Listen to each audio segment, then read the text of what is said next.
اس نے 3 شکلیں اختیار کی۔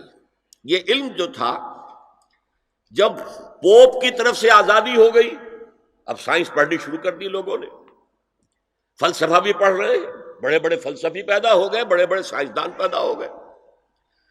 سائنس کے نتیجے میں ٹیکنالوجی آ گئی، جو ظاہر بات ہے کہ اس سے یورپ کے اندر ایک پاور پوٹینشل ڈیولپ ہو گیا، طاقت، قوت۔ لیکن یہ علم جو تھا یہ یک چشمی تھا، جیسے ہم کہتے ہیں دجال کی ایک آنکھ۔ اللہ نے انسان کو 2 آنکھیں دی تھی علم کے ضمن میں۔ ایک، تم اپنے حواس ظاہری سے اور عقل سے علم حاصل کرو۔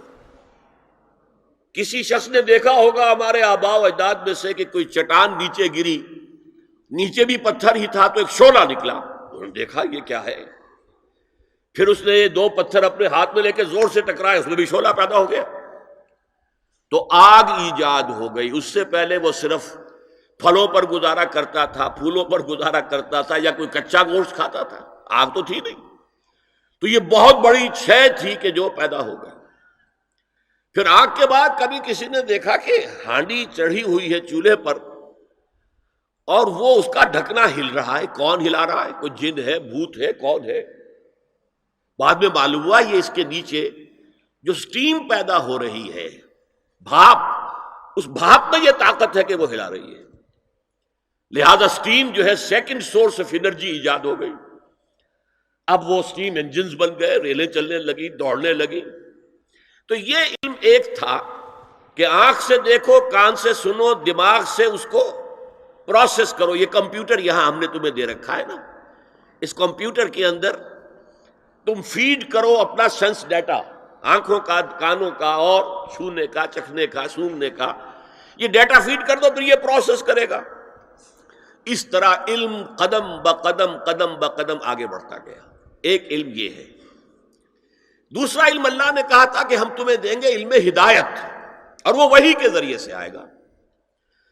جب سورہ بقرہ کے 4تھے رکوع کے آخر میں ہے، حضرت آدم سے جب کہا گیا کہ اب زمین کا چارج سنبھالو، تم وہاں کے خلیفہ بنائے گئے ہو، یہ جنت میں تو ایک آزمائشی طور پر تمہیں رکھا گیا تھا، اب جاؤ۔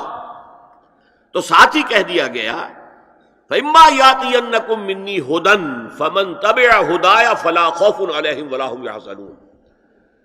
جب تمہارے پاس میری طرف سے کوئی ہدایت آئے، وحی کے ذریعے سے نبیوں کے پاس ہدایت آتی رہے گی، ٹوٹل ہدایت، کیا کرو کیا نہ کرو، کدھر جاؤ کدھر نہ جاؤ، تو جو اس ہدایت کی پیروی کرے گا اس کے لیے نہ خوف ہوگا نہ حزن، اور جو ہماری آیات کو جھٹلائے گا وہ پھر جہنمی ہوں گے، آگ والے ہوں گے۔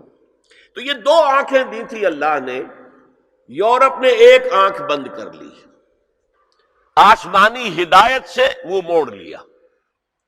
ایک آنکھ پوری کھول دی، دیکھو، سنو، نتیجہ نکالو، کمپیوٹر سے پروسیس کرو، آگے بڑھو، فورسز آف نیچر کو کانکر کرو، ہارنس کرو، ایکسپلائٹ کرو، انہیں استعمال کرو اور آگے بڑھتے چلے جاؤ۔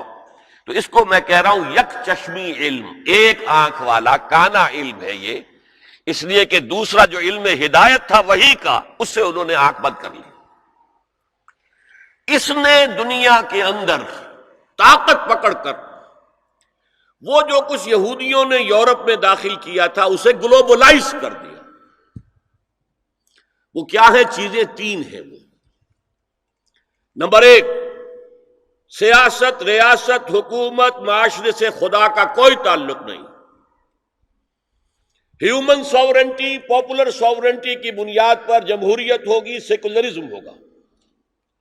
مذہب رہے گا بند، مسجدوں میں، مندروں میں، سینیگاگز میں، چرچز میں، جہاں چاہو جاؤ، لیکن دی پولیٹیکو سوشو اکنامک سسٹم، یہ کسی مذہب سے کوئی سروکار نہیں۔ ہم خود ساورن ہیں، اور ہم ساورن ہیں تو ہم جو چاہیں گے قانون بنائیں گے۔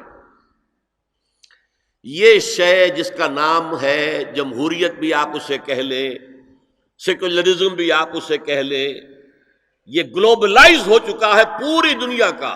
جسے اقبال نے کہا تو سمجھتا ہے کہ آزادی کی ہے نیلم پری، یہ نیلم پری سب کی محبوبہ ہے، جمہوریت جمہوریت جمہوریت جمہوریت۔ ہمارے ہاں بھی بعض جو دانشور ہیں کالم نویس ان کا جو کالم ہے آخر میں آ کے وہ جمہوریت کی تان پہ ٹوٹ رہا ہے. بس یہ ہے اصل شے. ایک تو یہ ہے خدا سے بغاوت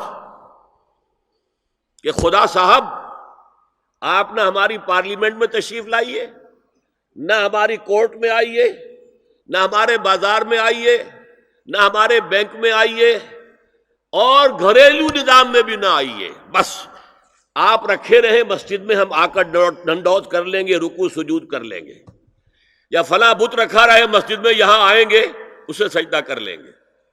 یہ تھی سب سے بڑی بغاوت تاریخ انسانی کی خدا کے خلاف، جس کا نام سیکولرزم اور ہیومن ساورنٹی، پاپولر ساورنٹی کی بنیاد پر جمہوریت.